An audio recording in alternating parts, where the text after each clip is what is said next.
Résumé Voca en une seule phrase, je l'ai fait la semaine dernière auprès d'un ami qui est chirurgien gynécologue en lui disant « essaye-le, tu pourras plus t'en passer ». On est passé sur Voca depuis un petit peu plus d'1 an sur un premier cabinet. On vient de passer sur Voca depuis quelques mois ici à Paris-Ocos. Aujourd'hui, Retinax, c'est 5 sites, principalement en Ile-de-France, une quarantaine de praticiens. On se développe aussi en région. L'objectif, c'est de devenir l'un des plus grands groupements de France, en tout cas en ophtalmologie spécialisée. Là, aujourd'hui, on est sur à peu près 2500 patients par semaine. Donc voilà, ça donne un volume assez conséquent.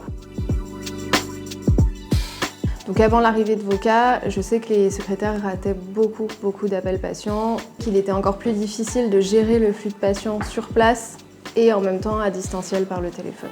À la fois, on ne pouvait pas répondre à tout le monde et à la fois, on n'était pas accessible pour des problèmes plus ou moins graves sur des sujets très spécifiques. Le téléphone sonnait toute la journée, donc il arrivait parfois que le volume soit baissé parce que ça devenait assez insupportable au secrétariat. En fait, le secrétariat, c'est essentiel pour notre activité parce que c'est la vitrine et c'est la porte d'entrée de nos patients. On a tout de suite compris qu'il fallait sortir cette charge, mais surtout qu'elle soit bien traitée. La première fois que j'ai entendu parler de Voca, c'était assez novateur, ça rentrait dans notre besoin d'innovation et on a tout de suite adhéré au projet. Du coup, ma réaction quand on m'a annoncé qu'on allait développer une IA, je me suis dit que ça pouvait être cool, donc ça pouvait peut-être nous aider à alléger les flux d'appels, à aider aussi les patients à avoir une réponse plus rapide.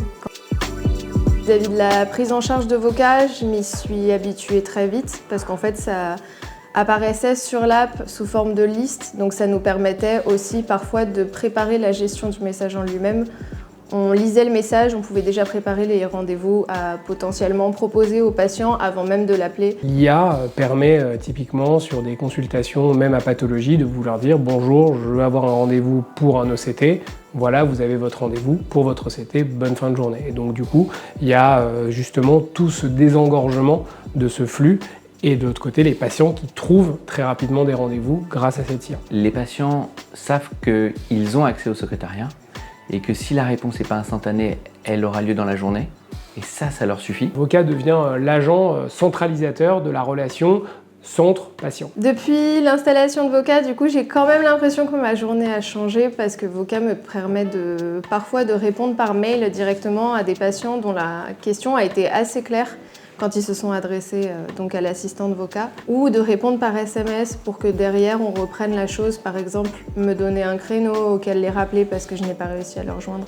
Ce qui est certain, c'est qu'on n'a plus de mauvais avis sur la thématique « vous n'êtes plus joignable ». Voilà, c'est quelque chose qu'on n'a plus retrouvé sur les retours patients. C'est grisant de se dire qu'à la fin de la journée, justement 100% des appels ont été traités. Donc ça s'est plutôt bien passé sur les 6 premiers mois et donc ça nous a convaincus justement d'emboîter le pas. Aujourd'hui, tous nos centres sont sur Voca. Donc on a déployé Voca sur l'intégralité de nos secrétariats téléphoniques. Je pense que la suite avec Voca au niveau du réseau Retinax, c'est justement l'accompagnement sur le côté scalable qu'on va pouvoir avoir dans toute la France avec les différents rapprochements sur lesquels on travaille et qui vont permettre d'avoir demain un pattern Voca Retinax qu'on va pouvoir dupliquer parce que ce qu'on a bien paramétré pour nous, on est convaincu que ça pourra servir à d'autres personnes.